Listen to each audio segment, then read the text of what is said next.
To Wine.com experiences. I'm Gwendolyn Osborne. We're so excited to have you joining us today as we talk to the two proprietors of Dos Hombres Mezcal, Bryan Cranston and Aaron Paul. Thank you so much to all of you who submitted questions to us. We're very grateful that you piped in and gave us all these wonderful questions, and we're going to get to those in our conversation, most of them, at least the ones regarding Mezcal, of course. And if you purchased it or have it, please go ahead and get yourself some on the rocks, or if you have time to make a cocktail, or both, as in my case. Also, if you're in California, good news, we have it back in stock now. So if you're in California and you don't have a glass, we apologize, but after you hear these two gentlemen speak about it, I am sure you will be ordering it right away. All right, so welcome to these lovely guests, Aaron Paul and Bryan Cranston. Hello, gentlemen. Hey, Hello. How are you? How are you? Great. Got a little bit of both to be tasting with you guys. So thank you so much for taking the time to be here. I know everybody's excited to learn about your venture into this business and making the mezcal. So cheers. Thank you so much for having us. Cheers. So everybody knows that y'all are fantastic partners. You have great chemistry together. So I want to kind of talk about the inspiration to move into this totally different business. What inspired you to create a spirit, and whose crazy idea was it? Well, I just couldn't get enough of this guy. I fell in love with him instantly in his tidy whities out in, while we were shooting Breaking Bad. It's impossible not to love the man. And anyways, we really built a beautiful relationship, friendship during the years on Breaking Bad, and stayed in touch after. And we were both in New York working, and Bryan asked if I wanted to go out to dinner, and we went and grabbed some sushi in the East Village. And Bryan asked me if he, or if I thought it might be too early to maybe do another project together. I go, I think people are gonna really see us as Walt and Jesse for a minute together. We could produce something together, maybe a play or a show, or we could go into another sort of business. And he said, what business? And I said, what do you think about the booze business? And he just laughed at me. And maybe he thought I was just joking, but I go, no, I'm being serious. What do you think about maybe mezcal? And then he then started laughing at me again. And I like to drink. I do. I like to drink. I like wine. I like spirits. And at the time, mezcal was the only sort of strong spirit that I was drinking. I started drinking my old fashions with mezcal instead of bourbon. And I just started mixing it up. But Bryan's response when I said mezcal was such a different sort of point of view that I had on mezcal. Why don't you talk about what you thought? Hi, what was your response? I'm probably, 3-4 years older than Aaron is. So my experience in high school and college was we were poor. My friends and I, we didn't have any money. So we would always pool our money together when we were playing poker, and we'd buy a 12-pack of beer, and we'd always want to get, a liquor of some sort. And mezcal seemed to always be the cheapest one, the most volume and the cheapest. So we're counting our pennies, but I don't know why they bought it, because it smelled horrible. It smelled like turpentine and tasted like that, or rubbing alcohol. So when Aaron first said, what about the mezcal business? I immediately went back to that moment of going, oh my God, no, that's a horrible idea. And that was my experience. So then he showed me a bunch of different mezcals, and we tasted them, and it was like, I couldn't believe it, how I was such in the negative camp on this spirit that in one evening it shifted completely. and I really enjoyed it. So when we got down to talking, I said, are we really doing this? Are we just talking a fantasy, or are we talking about actually doing a business? And I said, because I'm not interested in putting my name on something that I don't believe in. Good for you. Yeah. And that's exactly what I, let's go. Oh, Right. it just cut out, Bryan. Okay. Are you there? Yes. Oh, great. Sorry. It just went short a little bit. It's okay. You're good. You're back. I'm back. So, but we made a pact that, look, if we don't find something that we both love, then let's just not do it. We don't have to do it. So the only reason to do it is to be passionate and completely behind something. But the problem was different in taste. I had good taste. He had bad taste. So how was that ever?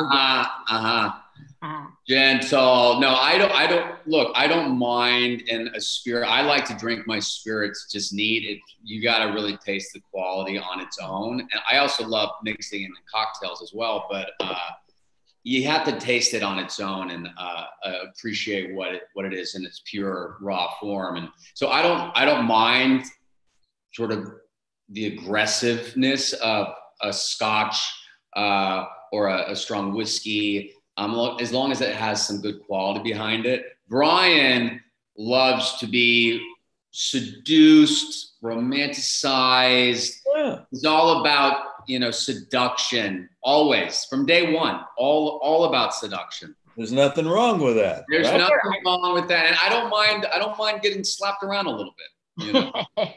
I really don't. It's true. This mezcal is kind of like, this, you say Scotch, has that peat, it has that smoke, whereas you can get a whiskey that's super clean, kind of like, I guess that's more tequila, and you're looking for the raw stuff. Yeah. And, to be honest, when we started talking about this business, there is an endless amount of tequilas out there. The last thing, we didn't want to slap our name on just yet another tequila brand. I saw this was a little over 3 years ago, and I saw something happening with mezcal. It was popping up everywhere, all over, California, all over New York. But then I'd go home to my home state of Idaho, and it wasn't anywhere. It wasn't anywhere on any cocktail list, or, I'm like, do you have mezcal? They're like, mezcal? No, we don't carry mezcal. I'm like, you don't have one mezcal? They're like, no. And so I saw that there was such room for growth there. And now, here we are. And here you are. So let's talk about your road trip to Oaxaca, right? That's what we're talking about. So this is where a lot of the mezcal is produced. So I guess you started here. You come down here. Was the plan just to kind of visit as many places as you could? Did you have an idea of what or where or who? To be honest, no. We were really neophytes in the mezcal business, and to this day, we are dry sponges to learning about this spirit and learning more and more. And we're getting better at it, and we learned all about the process of making it in an artisanal way. But I know there are hundreds of people watching this right now who know a lot more about mezcal and the production of it than we ever will. And we want to learn more. We want to know that. We look at this no differently than something we've worked really hard on in a movie or a television series that we want to present it to the world because we're extremely proud of it. And it's a fun business. And dealing with the maestro that we discovered down there, Gregorio, and his beautiful family, and this little town of San Luis del Rio, nestled in the mountains of Oaxaca, a 3-hour drive from the main town of Oaxaca City, 2 hours on a paved but questionable highway. But paved, yeah. And an hour on an unpaved road, switchback going into the mountains. And we're kind of wondering about where are we going? Are you sure there's something here? There's people there, right? Yeah. And we get to this little town, and there's 400 people in this town. There's one landline, no cell service. It's very, very rural. But like the rural pockets of our country, you find some of the best people in the world, really down to earth people. And our maestro Gregorio, we couldn't have done business with him until after we sat down with him and his family. They prepared a meal. They wanted to get to know us. And it wasn't until after that meal and visiting the site that he said he would like to work with us. And it was like, and it's so unusual because, quite frankly, Americans don't need to have that. We don't even need to like the people we do business with.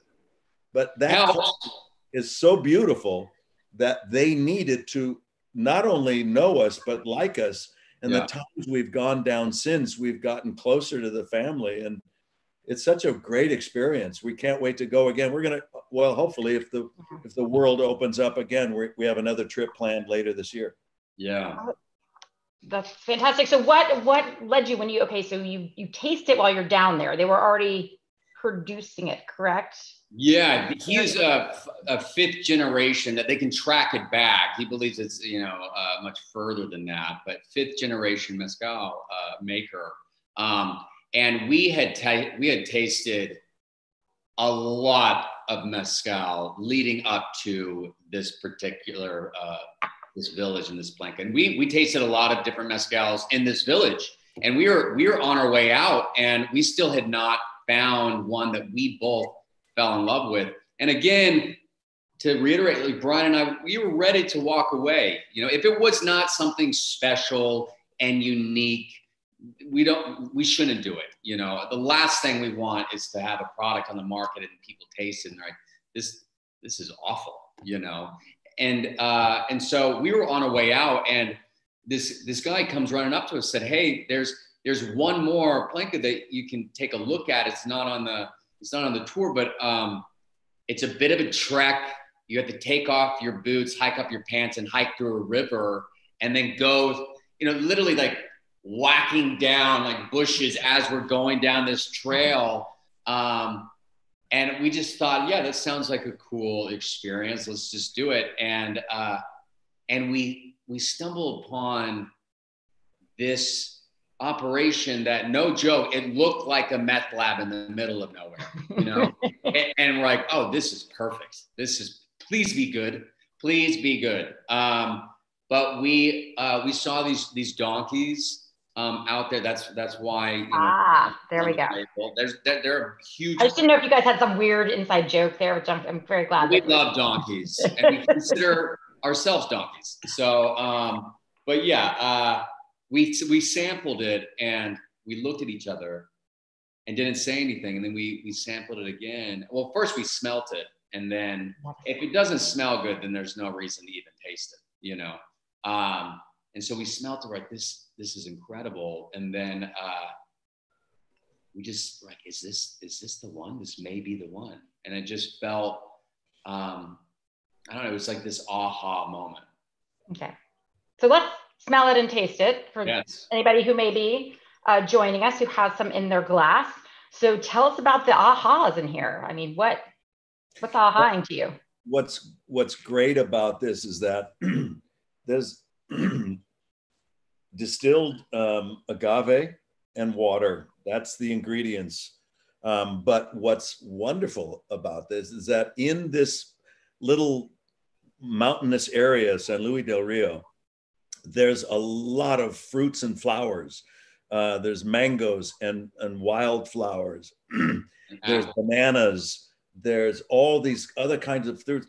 And so the pollinating happens, and cross-pollinating, and it puts those essence in our spirit. And that's why it has the smokiness which you need, but it also has a sense of floral fruitiness, without being overpowering. It's really inviting. So I honestly didn't think we were going to find it. what he's talking about with me being romanced, when I look at art or architecture, which I love, I want to be curious about it and lean into it. I don't want to be hit in the face. He likes to be hit in the face. So when I drink a spirit, I don't want to, God, what? I don't want it to just be overpowering and have to adapt to it. I want to be curious about it, even if I'm not familiar with it. And we found it in Dos Hombres. So there was a sommelier up in Carmel who taught me what she used to do with wines and that she now does with mezcals. And that's to take a little bit of it and put it in the palm of your hand and let it evaporate a little bit. Nice. Okay, so just like with wine, and then you can smell the essence of it. If you smell it from the bottle, you're going to get a lot of the alcohol. But if you let it dissipate a little bit, then what you get, you smell a little floral, a little fruitiness. Yes, floral, and then you're talking about the mango. Yeah.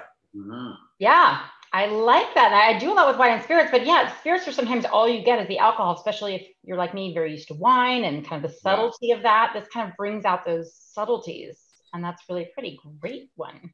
Yeah. Taught me that. So yeah, when I get the nose in there, I get the smokiness, but then tasting it, it's much more subtle. And I can't drink that many spirits straight, but this one seemed to be going down fine.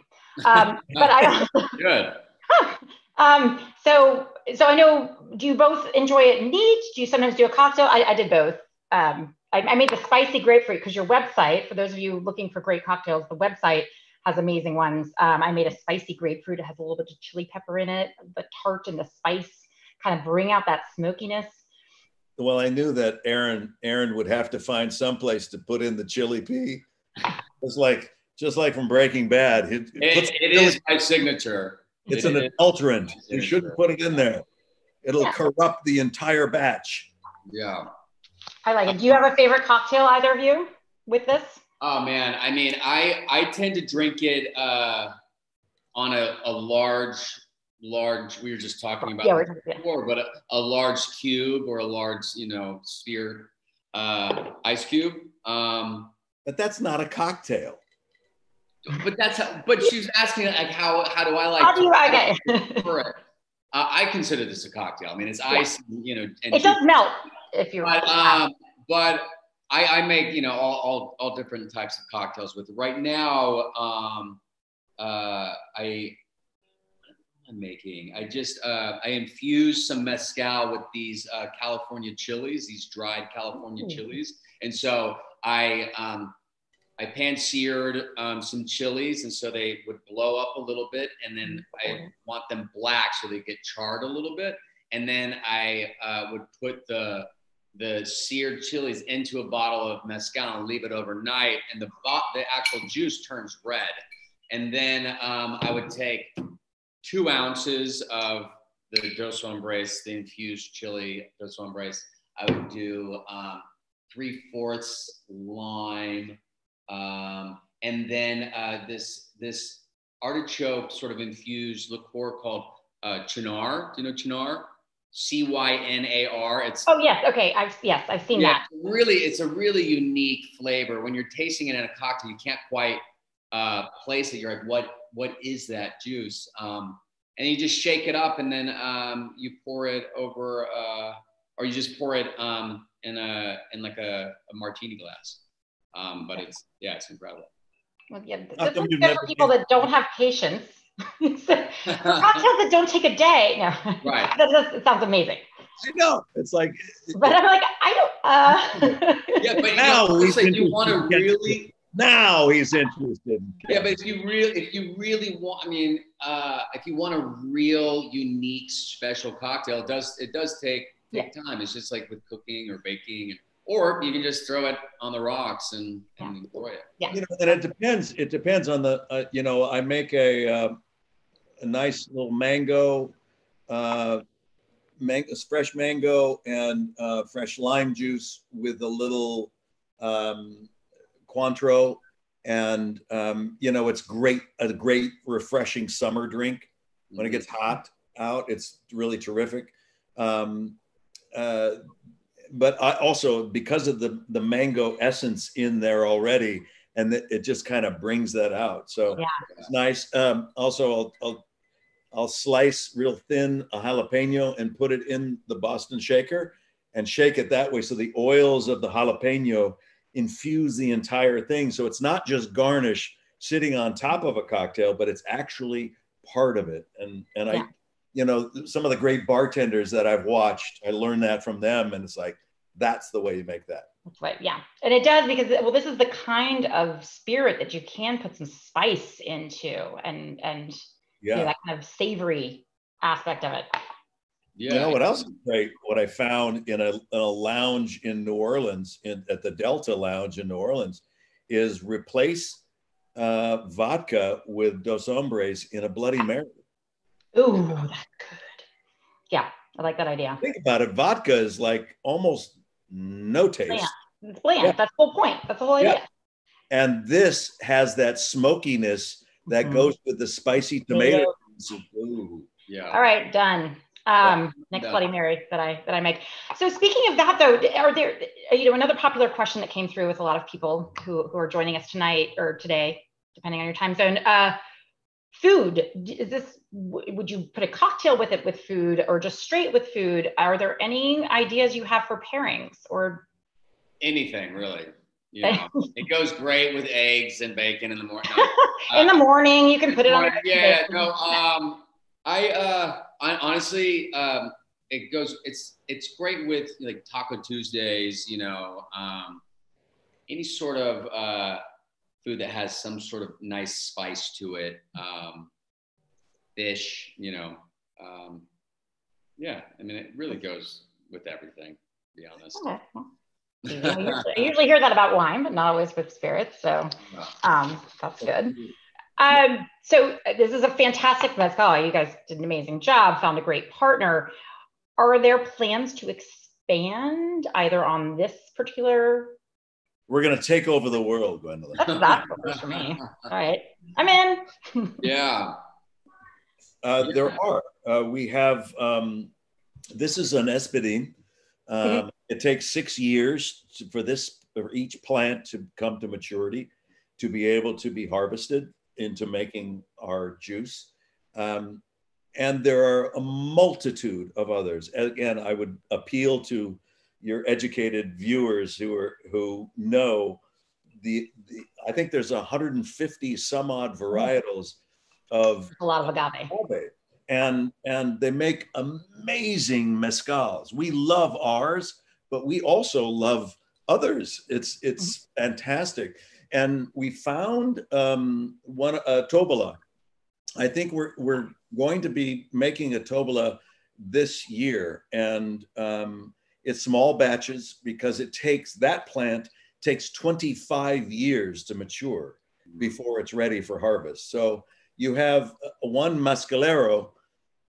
They have about 2 opportunities to get it just right. And we've got our fingers crossed, and we've got it coming out later this year, our Dos Hombres Tobola. And we're excited about that.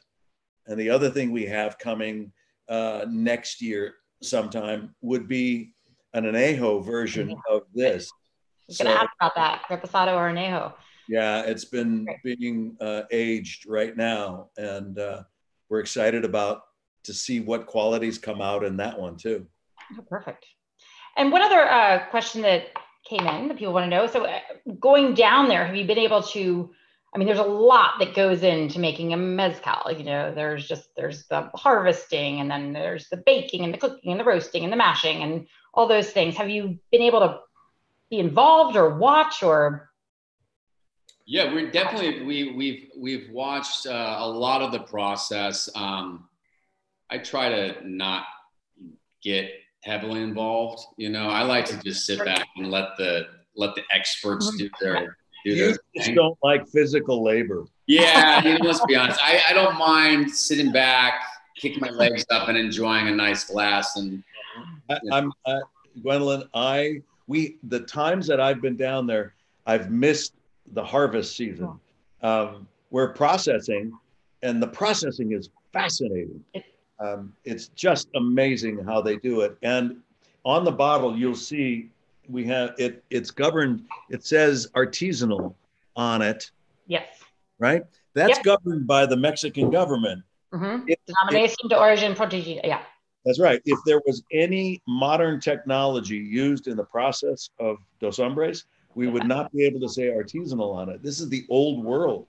This takes 4 days in an earthen pit to smoke. Then it takes 10 days in oak barrels to ferment. And then it goes, that mash, that maguey, goes into copper stills, and it takes another couple days for the vapor of that copper still. It's unbelievable. It's beautiful. Just beautiful. When I first learned that about how like tequila and mezcal, I felt like you. I was like, wait, you have to, and even spirits in general, it's like, no, you have to take the starch and you have to make it into sugar, and then after you make it into sugar, you have to do this, and it's just this process that is. Can I ask you a question? Yes. Because I find a lot of crossover similarities with the wine production. And wine itself, like the grapes, the vines, they don't like to sit in water. They like to have drainage. Same thing with the agave plants. It varies from one year to another because of the amount of sunshine, because of the amount of rain. It's a very delicate plant. And same with the agave plants. It's not consistent.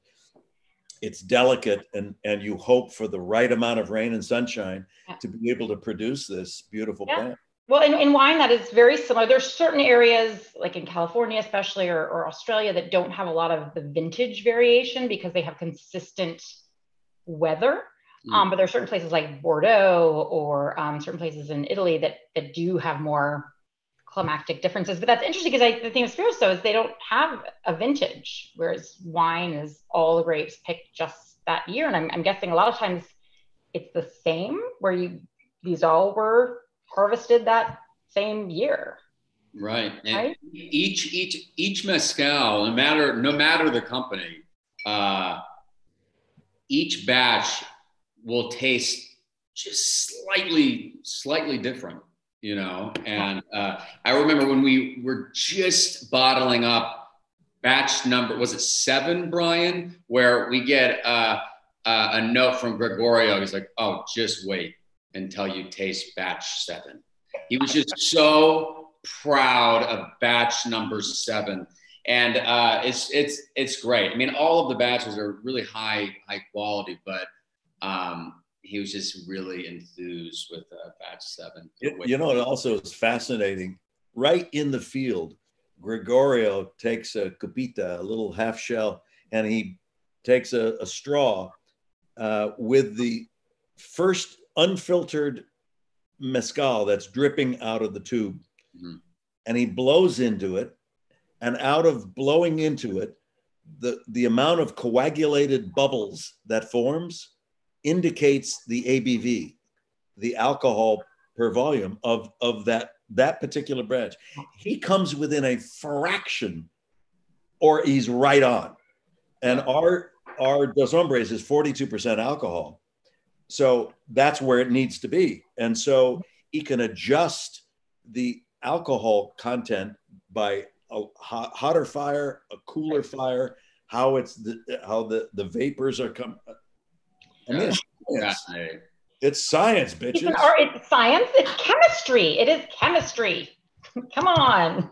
It is. Well, that's the fascinating thing about wine and spirits too, is you have this agriculture, and you have chemistry, and then you have marketing, and then you have all these other things, and it ends up in this wonderful thing that brings everyone together. So, which is very, very cool. Yeah, I love it. I think that these people are artists, especially when you come out to some of these rural areas where people, this is what they do, this is what they know, it's been in their families. So that's just delicious. And I'm excited that you guys are launching something else. Yeah, we're really thrilled. So anything else that you guys want to add or involve on, or? I just going out there and witnessing the process and seeing Oaxaca and just all of the different villages making this spirit that they're just so proud of. They're just such proud people and falling in love with this community. And I just, I feel blessed to be a small part of it. I feel blessed to be able to get Gregorio, who's been pounding away, making mezcal his whole life. He started really learning the ropes when he was around 8 years old. He started teaching his son, who will eventually take over the operation when he retires. He started teaching his son when his son was 8. I'm just so happy that we are the ones, that Bryan and I were able to just meet him and break bread with him and his family, and decide to go into this business together and just bring his product to the masses, because we're so proud of it. He's truly, like you said, these people, they're artists, and their work deserves to be shown. So I'm happy people are just responding to it. They even refer to the mezcaleros, which is what Gregorio is, as maestros. And he's like a conductor of a symphony. He can look at something and tell if it's the right method. Like I was saying, I watched him once where he was looking at the dripping of the mezcal into these big containers, and he saw, and he changed something. I said, "What did you change?" He goes, when it's dripping, it should have a nice flow to it. If it's dripping, it means the fire under the kettle is not hot enough. If it's coming out too fast, it means it's too hot. So he would adjust the temperature of the copper kettle boil. It's just to make sure it matches everything. It matches. He's constantly looking. He's like a shark. He never stops. He's watching everything, and he dips his fingers into the oak barrels that are fermenting, and he dips it and he smells it and tastes it, and then he'll add more spring water or just cover it. It's like it's just intuitive, and he's a brilliant farmer and a chemist and an artisan all in one. Yeah. Well, I think you two are both artists as well, and what goes into making great art is attention to detail. And so you found somebody who does that as well as you, which is very good. Is it? We talked a lot about, we're trying to figure out now a way to have people watching this right now to be able to have some kind of contest to come down with us at some point to watch this genius make this juice. It's very rural. It's just, but these people are so beautiful and so wonderful. And we try to do as much as we can for them in this day right now, where we keep in contact with him and find out, what does he need? And we provided him and his workers and the village with protective care. So far so good, knock wood, that the little village itself has not had a case of COVID, and so they're fine. But so we're just blessed that he is so conscientious and such a hard worker. Mm-hmm. We can't say enough about him. He's on our website. If you go to doshombres.com, you'll see pictures. Yeah, that's great. Well, I love this product. I appreciate you guys coming on. I will ask one other question that I know everybody came in for, and it has nothing to do with mezcal. Was wondering do you have any other projects other than the booze business coming up? Oh man. Solo, go ahead and share. Well, Bryan, he was in the middle of production. I actually had just wrapped Westworld, and so this latest season of Westworld was started airing during this insane pandemic that we're all going through, and so I wasn't really affected when everything was locked down. But Bryan was in the middle of shooting. He was close to being done with the show, right, Bryan? We have 6 more weeks of shooting, actually. Oh, wow. In New Orleans that we'll go back down at some point. We're very blessed, you know, Gwendolyn. We're here talking about spirits. I know. We're very blessed, and there's a lot of people who are suffering right now. Yeah. And we were very proud to be able to. We talked quickly about what we can do for the bartenders and the hospitality workers. So we did a sales promotion, and we donated a nice check to 3 organizations that deal with bartenders and hospitality workers, and a food bank. So it's something that makes us feel good, and we're grateful to be able to be in that position to help out. And we just hope that anybody watching, you know, hope that you're healthy and well. Stay that way. And as much as buying from Wine.com is great, but so many restaurants now do takeout cocktails, which help support them. We enjoy those, and, you know, getting takeout food, you can get takeout cocktails drive by. So do Dos Hombres or anything like that. Yeah, we are very lucky and very blessed. And so we appreciate all of what you do for get back as well. Oh, it's our pleasure. And thanks for having us. Thank you for joining us. This was so much fun. And I'll admit, I just started in quarantine my Breaking Bad binge. So nice. I'll get there. Oh, great. Like I have young kids, so when they walk in the room, it's like, oh, sorry. Yeah.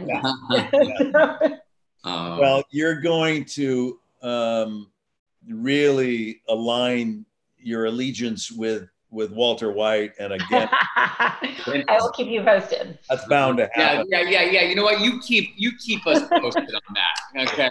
Keep you posted. Keep us posted. Apparently, yo is a big thing here. Yeah, yo, and yo is a big thing. Bitch is also a big thing. Right. Yeah. Try to refrain from those just in the family. Yeah, you know. No, I can work with. Yeah. Okay. Well, I just thank you so much. I appreciate your time. I appreciate all the energy and passion that went into making this. I think, like you said, it's great to bring Mezcal out. I think it has so much character. It just has character. Yeah. Not only yours, but the spirit. So you talked a little bit about wanting to educate about that. And I think that's and that's great. You know, that's one thing, you know, we want obviously to get Dos Hombres out there. We also just want to educate the public on Mezcal. You know, what people, you know, I think should know, Dos Hombres is really a grassroots operation. It was just Bryan, myself, our buddy, our third partner, Michael. We just hired on a really great guy, JB, and then my buddy, Chris. And it's really us 5. That's it. And then our incredible team out in Oaxaca, and that is it. And so that's why this is not available everywhere. It's very small batches. We're expanding our operations slowly but surely. Eventually, we will be at your local, you know, neighborhood liquor store or bar. Just, you know, be patient and ask for us. Yeah. Ask for it, and that's true. If you ask, that's when the bars will start to do that. But it's hard to expand when you don't want to sacrifice quality, so it'll take time. Yeah, exactly. Yeah, great. Well, I hope everybody at home enjoyed as well. Like I mentioned, you know, we are Wine.com, but we also do spirits. Just in a few of our states, so not everywhere. It's a little bit more tricky to get those shipped across state lines, but you can stock up on your Dos Hombres with us or look for it. I know your website also has a buy now, and but yeah, this was delicious and delightful, and I'm now kind of in love with my grapefruit, spicy grapefruit. Oh, I love it. My wife is a wine drinker. That's good. her thing. And but she will, unprompted by me, before this pandemic happened, we would go into a restaurant and she would order a mezcal drink, and we would try them always and see what worked, what didn't work, whether we liked that mezcal or not. So we've converted my wife from a wine drinker to a mezcal. No, that's not really fair.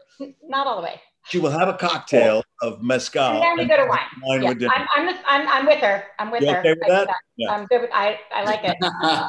You can do it all. You can do it all. Yeah. I mean, you're double fisting right now. When we met, you brought up 2 glasses. I'm like, my girl. You know. But anyway, well, gentlemen, it has been absolutely delightful speaking with you. So thank you again so much for the time and coming on and again, sharing with all of us, and take care, stay safe. Thank you. And we look forward to everything to come from Dos Hombres. Thank you very much. Stay safe. Appreciate it. Stay safe, everyone. Everybody. Be well.